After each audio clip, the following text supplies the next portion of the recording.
We heard last week in a loud and clear voice on Dynamite, you've signed what you called your last in-ring contract. Congratulations, Mr. Jarrett. About that, Connie. All Elite, going to keep going. I mean, do we want to disclose? I mean, is this a 1-year deal to wrestle? Is this a 10-year deal to wrestle? Is this a lifetime? Because I was thinking, did he get that? You know, Undertaker no-showed me at StarCast once, and it was written a few days later that he had signed a lifetime contract with WWE, and I didn't know what the hell that meant. Did you sign a lot? Is that the workaround here? Like, it is my last contract, but it's lifetime. Oh, Connie, you're digging. You know what? The whole, it's interesting how things, I don't even know where to jump off, Conrad, because let's just call Barry Bloom in. Barry, jump on here with us. We appreciate you negotiating. I know that don't put Barry in the middle of that. He didn't. No. The rumor and innuendo is Barry got you $12 million a match at 300 matches a year. You're gonna, just like your WCW deal, you want all the house shows, all the live appearances. Here we go. Mean, I've been told that you're now a member of the 3 Comma Club. So I just want to congratulate billionaire Jeff Jarrett on his landmark richest deal in pro wrestling history. You're nonsense. Conrad, I'll just leave it at this. I am very grateful. Me and you both know, prior to the pandemic, conversations going on about the pod and all that kind of stuff. I mean, going back to the very first StarCast, I didn't have wrestling kind of on my, what do they call it, the bingo card, but all the conversations that had taken place, not just between me and my family, including just all, not just Karen, the girls as well, and of course Cody, but kind of my wrestling family, Sanjay, Jay, got to throw Satnam in there. But then I have had a lot of conversations. I'll say this, I've kind of learned this. I've learned this through the years, trying to be a little bit wiser. I've had different conversations with, I'll call them wrestling luminaries and legends and people that I really respect, both inside of AEW and outside, about, man, what should my next steps really be? I threw it out there to just about every conversation. Do I keep going? Do I hang it up? Do I head strictly 100% down the business path?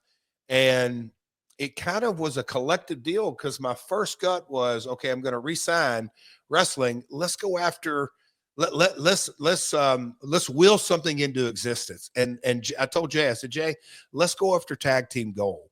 And then, he was like, Satnam is the true 1 in a billion here. Let's kind of look at trios gold. And so we had that conversation as well. And then Jay was the first one, but there were a couple of different individual conversations I had, and they just went back to, said different ways. And that's what the promo was really based on: high risk, high reward. And when I kind of looked at that, so many memories came back through my mind. My dad used to tell me that his grandfather wasn't his really mentor in business, but mentor in life. His father, anyway, we won't get into all that, but he always said, son, if you're going to climb a tree, don't get under the tree and figure out how you can climb up to the first branch, then the second branch, and the third branch. Get back way away from the tree and figure out how you can climb to the very top. And at the very least, you're probably going to get at least halfway up there. And so using that analogy and kind of thinking it through, and again, I'm going to lean into Jay on this. Jay, among others, there's a former world champion, I'll leave it at that, who told me, Jeff, are you kidding me? Go out swinging.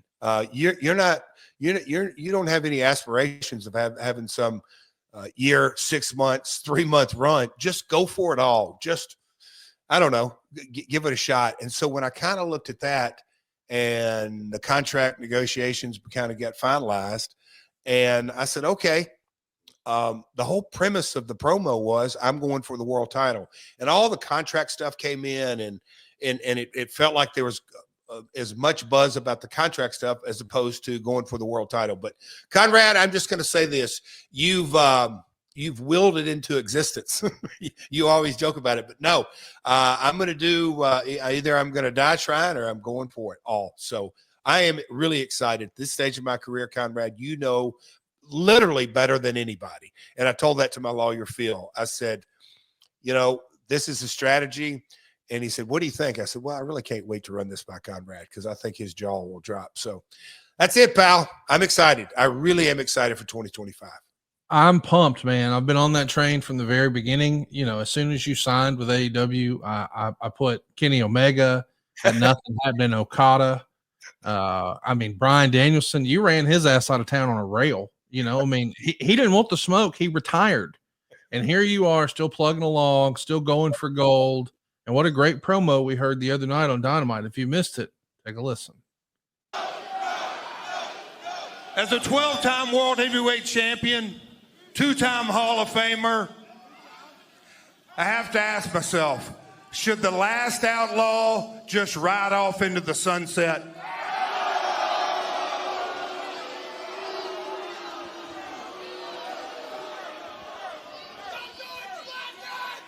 And the answer is hell no. All right. Because the thought that keeps going through my mind is, Jeff, when you've taken the biggest risk of your life, you've got the biggest reward.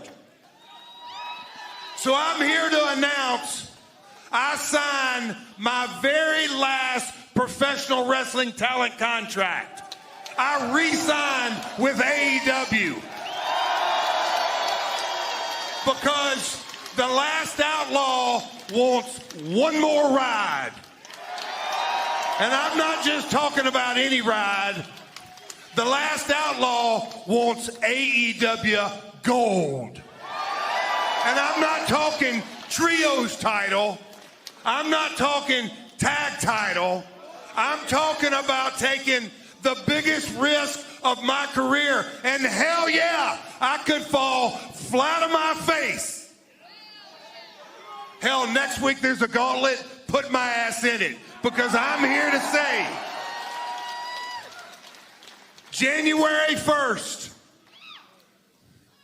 2025, the last outlaw, his New Year's resolution is that I want to become the AEW World Heavyweight Champion.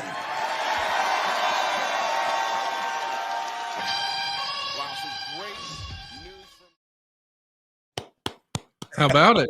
I'm a big fan, dude. I'm so happy that you're back and that you're going to keep doing your thing. And I'm excited for you to have that big gold belt wrapped around your waist. I mean, we see as we do this show every week, the OG big gold behind you, the NWA world title. I think we get rid of the Macho Man's belt over there over one of your shoulders and throw the AEW world title in there. Is that the Macho Man's belt in your mind, Macho? I mean, who do you relate the Intercontinental title to? Oh, man, I would have to. That's a good question. Geez, that's in a lot of ways perfect in Brett.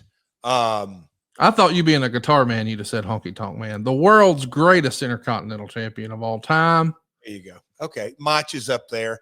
Sean in a lot of ways too. That was yeah, Sean and Brett and Mr. Perfect. Yep.